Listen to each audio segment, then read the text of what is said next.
पिता का डर। क्या हुआ बेटा? कुछ दिनों से देख रहा हूँ तुम कुछ खोई खोई रहती हो। ऐसा लगता है जैसे तुम मुझसे कुछ कहने आती हो, फिर बिना कहे चली जाती हो। पापा वो पापा वो जो मेरे बैंक में आदिल है ना। कौन वो?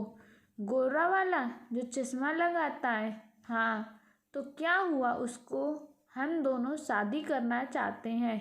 हरदयाल शर्मा अपनी बेटी के मुख से एक मुस्लिम लड़के के साथ विवाह की बात सुनकर गंभीर हो गए। ये क्या कह रही हो रागिनी? विजातीय तो छोड़ो, गैर धर्म में तुमने अच्छे से सोचा है ना? हाँ पापा, आदिल बहुत अच्छा लड़का है और यह जाति धर्म सब पुरानी बातें हैं। अब ये सब कौन देखता है पापा? बेटा, दोस्ती व्यक्ति की अच्छाई देखकर होती है, किंतु विवाह केवल व्यक्ति से ना होकर उसके कुल खानदान, उसके खान पान, रीति रिवाज से भी होता है।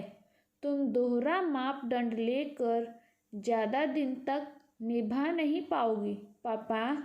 जब से आदिल से दोस्ती हुई है उसने नॉनवेज खाना छोड़ दिया है, क्योंकि मुझे पसंद नहीं।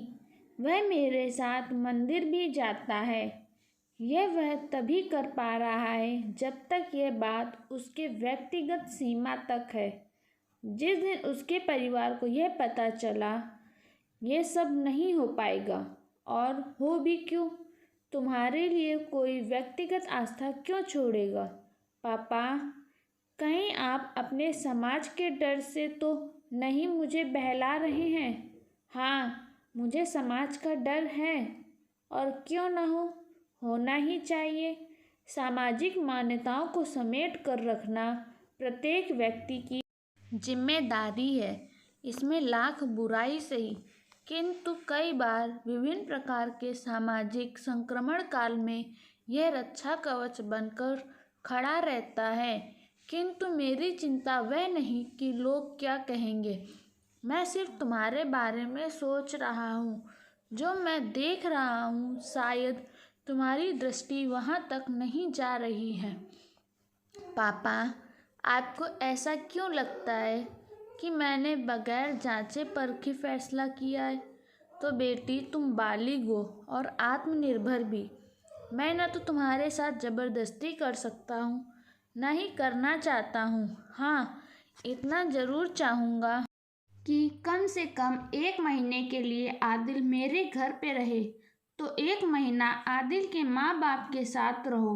इतने दिन ना तू यहाँ आओगी और ना ही आदिल अपने घर जाएगा। इतना तो कर ही सकती हो ना बेटी? पर पापा, शादी से पहले क्या यह ठीक रहेगा? बेटा, मेरे लिए आसान नहीं है, किंतु मैं आश्वस्त होना चाहता हूँ। यह 1 महीने रागिनी और आदिल के लिए कैसे रहे हों पता नहीं, किंतु शर्मा जी के लिए किसी इम्तिहान से कम नहीं थे। उस दिन रागिनी रात में लौटी तो पापा ने छेड़ना उचित न समझा। चिंता और डर में शर्मा जी को भोर तक नींद न आई। जब आई तो देर तक सोते रहे। जब उठे तब तक रागिनी ऑफिस जा चुकी थी। शाम को लौटते ही रागिनी ने पापा को एक लिफाफा पकड़ा दिया। यह क्या है बेटा? Transfer letter. रागिनी ने मुस्कुरा कर कहा। क्यों? और शादी? वो कैंसिल। पापा, आदिल के माँ बाप अच्छे हैं, किंतु वहाँ रहकर आपके हर डर का एहसास करीब से हुआ। मैं समझ गई कि आप क्या समझाना चाहते थे। उनकी हमारी संस्कृति में बिल्कुल भी शक समानता नहीं है। उनकी परंपराएं मुझे बोझ लगेंगी और मेरी उन्हें, जो भविष्य में करवाहट का कारण बनेगी।